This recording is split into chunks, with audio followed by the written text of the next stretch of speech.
Well, there's a lot of talk about this today, so I might as well do a video on what I think's going to happen. So, last night, of course, everybody's still talking about last night, and somehow, apparently, my response comes under attack as well. You can't just sit down and change rules constantly. You can't go, okay, well, that call went, and then, okay, we got to change that rule right now. You can't. The NHL hasn't done it. And the most obvious example would be the skate in the crease with Brett Hull. Talked about it with the Stars. Dallas said the NHL came out and said, all right, we're going to call it this way. Sabres claimed that didn't happen. After the season was over, during the summer, the NHL said this is just, they agreed. It's just a stupid reason to call off a goal. Forget it.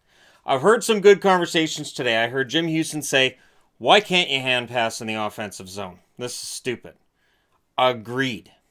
100% agreed. As long as you're not closing your hand on the puck, I don't see the problem. You bat it over to your teammate. He throws it in the net. Let it go. Let him play. Let him do it. I've heard talk about putting up, and I have to agree with Pierre Maguire on this, which is really weird.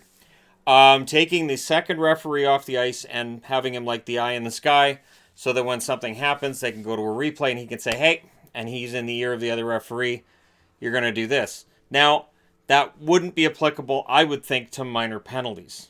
And that's where it gets tricky.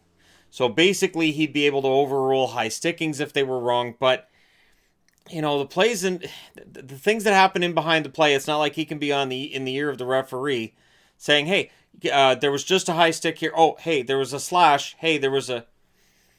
Before we had a two-referee system, we had one. Why did they go to two? They didn't go to two so they would get twice as many wrong. They went to two because the game was getting faster, the players were getting bigger, and they were admitting there's too much going on for one guy to see it. So if we go to an eye in the sky kind of situation where that second referee's and up above, and I agree, how many times have we seen where an official is in the way during the play in these playoffs? Happens a lot.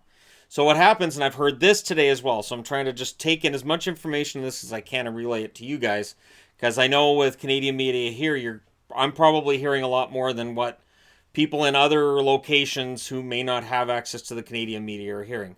So referees are trying to get out of the way. That's part of their job, is trying to get out of the way. Now, for the referee who's in the offensive zone, their eyes on the puck. The other three officials are not watching the puck. The second referee, absolutely not watching the puck. If you and I are let's say we're babysitting kids, and we've got 6 kids. We're both watching the same kid. Those other kids can get away with murder. So that's the idea, is that they're babysitting these guys on the ice. The one referee is watching the puck and what happens there. That referee got blocked in that situation. Couldn't see it. You look at the replay, you can tell when Meyer hands the puck, he couldn't see that. Ballsy of the NHL to give Meyer an assist. I will 100% agree with that. Now, the referee behind the play isn't watching the puck. He's watching everywhere else. He's watching for those slashes, those cross checks, those interference calls. If we go to a system where there's one referee on the ice, you guys will be back here after saying there was so much interference going on in that game and they didn't call it because there's one referee. So all these plays that we've seen over countless regular seasons now, where the arm that goes up, so the referee that's making the call is the guy at center ice, and Don Cherry's railed against it many times, that the referee that's 100 feet away from the play is the guy putting his arm up to call it. And it's because the referee that's in that zone right near the puck is watching what's going on with the puck. So it's always going to be a flawed system. There's no such thing as a system that's going to catch everything. And we've been talking about this for months. Does National Hockey League have a problem? Yes. Does every sport have a problem? Yes. All of them. They all have a problem. All of them. There have been times where I'm watching a baseball game and they make a call and I go, what? No, that shouldn't be. That was foul. That was fair. He's out. He's safe. Now, they have plays to get it right, and they do instant replay. But for years, baseball, you look at a play and go, I don't know. And so with hockey, they're going to do something this summer. This is not something the NHL is not upset about. As an example, the referees that were responsible for what happened between Vegas and San Jose were not treated to dinner on behalf of Gary Bettman, were not promoted to kings of the referees. They were told they weren't working anymore in the playoffs. The referees who worked last night's game and did not see the play, therefore could not call what they didn't see, which everybody wanted them to, after wanting them to not call what they didn't see against Vegas for shark. I'm going to start saying for shark reasons. Those guys aren't working anymore either. It has come out that those officials are done in the playoffs. That's it. They're not working anymore. The National Hockey League, that's the action they can take. That's it. They cannot sit down and just say, okay, brand new rule. All right, guys, starting tonight, here's a brand new rule. They have a competition committee for a reason. The competition committee has to meet and they have to go over things. And honestly, I'd rather not see the league be too reactionary because things are going to go wrong. And I'm telling you, if they go to one referee on the ice, it'll free up some space for players. It means there's one less body on the ice. There's less of a chance of an official getting in the way of a puck and being a part of the play. And I know, I want to say when it was Dallas against Nashville, there was one game where I was just livid with one linesman who kept getting in the way. Having one less official on the ice is good for the flow of the game.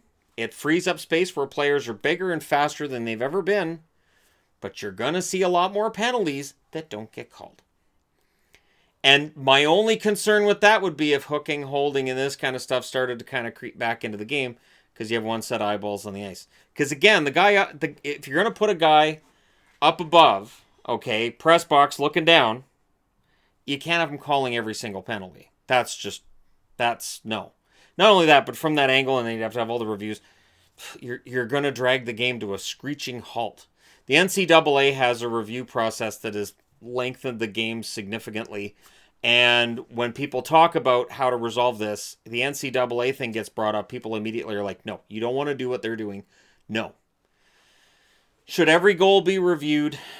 On some level, I don't have a problem with it for 30 seconds. If it takes longer than 30 seconds, you defer to the decision on the ice. I'd like to see that with offsides.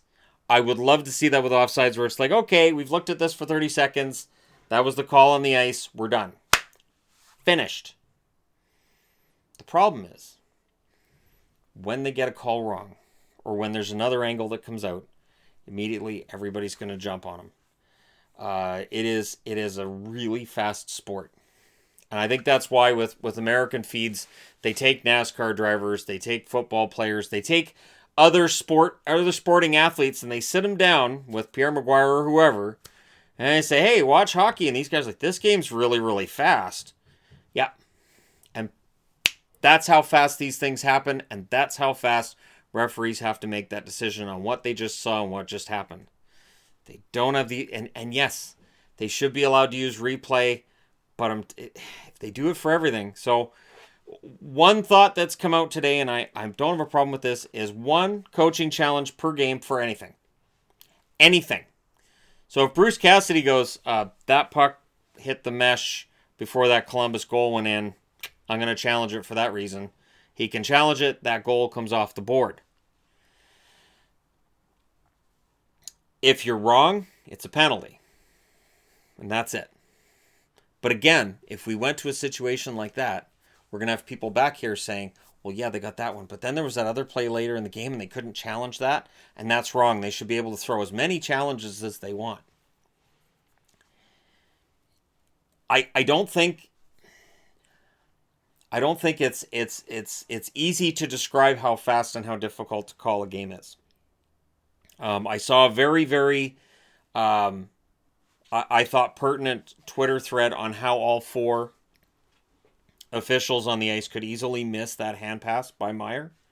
I will link to that Twitter thread below this video in the description section, or description area below this video. It was retweeted out by Bob McKenzie, and he basically said this is perfect, and he's right. And I thought it was really well put, and it was put by referees who are saying this is how that kind of thing can get missed. We want the right call. We always want the right call. There will always be people who are angry after a game because of a call. There will never be a time where we are 100% in agreement. It's never going to happen. The way I see my job here is to step back and say, okay, what do I think and what is and what isn't within the rules. And last night it was, they can't review it, and that's it. Should they be able to? Absolutely. Were they able to? No. And I see people saying, well, that's just wrong, and I can't believe you're saying that, and they should be able to, yeah, right. I'm just relaying the information. They can't. You see the officials after the game telling the Blues, yeah, we can't review that. It's not reviewable. It's not in the rules. Because it's a slippery slope when you decide, well, they should be able to change the rules in the middle of the game. Okay. Sure, that can't go badly, can it? It's tricky. And the NHL is taking action. And we went through this with Vegas, and now we're going through it with St. Louis. And the whole San Jose thing. Hey, look, San Jose got screwed last night too. They did. And I know people don't like me saying it, but they did. And San Jose has been screwed over in these playoffs plenty. And in playoffs before this as well. Because all teams do. Every team does. It is something that's happened in this game, and it's going to happen. And no matter what the NHL does, if they decide, you know what, this idea of taking the second referee off the ice and having him with the ability to look at all the replays and call down to the guy on the ice, that works for us. It's going to open up other things that get missed. Like those little penalties that they call where it's a little hook and it's a little slash and it's a little... And it's going to allow some more of that to come back into the game. And it could slow the game down. We might see scoring come back down with one referee out there cracking down on everything rather than two. Two sets of eyes. It's been a mixed bag for me. I remember when the NHL brought it in and they had games that had two referees and games with one. I much preferred the games with one referee. I much preferred when it had their name on the back of the jersey. You knew what kind of game they were going to call.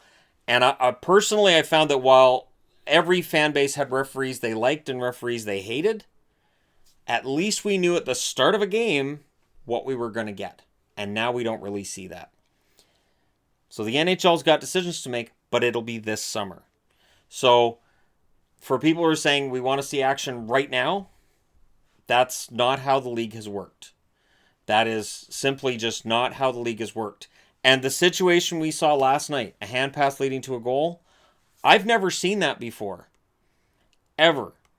So the idea that the league should anticipate something that's never happened before, and I know there's always controversy, they can adapt afterwards. I think there was an interesting point brought up where and it's in that thread where they talked about how the rule was changed so they could review offsides because of a Matt Duchene offside, right? That was the egregious one. And yet, of all of these reviews, we haven't seen an egregious one like that that's had to be reviewed. They have been very, very close, and they've been very, you got to frame by frame by frame. Okay, yeah, he's barely offside. And it doesn't feel like what it's catching is what it was intended to when they brought in the replay. So when you bring in more replays, you're opening up a whole other can of worms. So we'll see, right? Let me know what you guys think in the comment section below as always, because I know you will. Don't forget to hit like and subscribe. I will be watching this game tonight. I'm not doing a live stream tonight. And then on Saturday, I'm having a meetup in Coquitlam, so it's highly unlikely I'll be doing a live stream on Saturday, but I'll be watching this closely, and when the controversy takes place tonight, we'll be able to talk about it after the game. All right, there you go. Thank you guys so much for watching. Thanks for all your support. Hit like and subscribe if you're browsing your way through. You just happened upon this video. And let me know what you guys think about the idea of taking one of the referees off the ice, put him up in the booth. That also could eliminate Toronto. Really honestly, and Pierre Maguire said it, and I thought he's right. If you have two referees and you have the official in charge of the series there, and in the case of the St. Louis, San Jose, I believe it was Kay Whitmore is in charge of the series. You don't really need to go to Toronto. You can take the Situation Room and kind of close up shop there. And just have the two referees with everything they need to make the call, which is a whole other can of worms. Let me know your thoughts as always, and I'll talk to you again soon.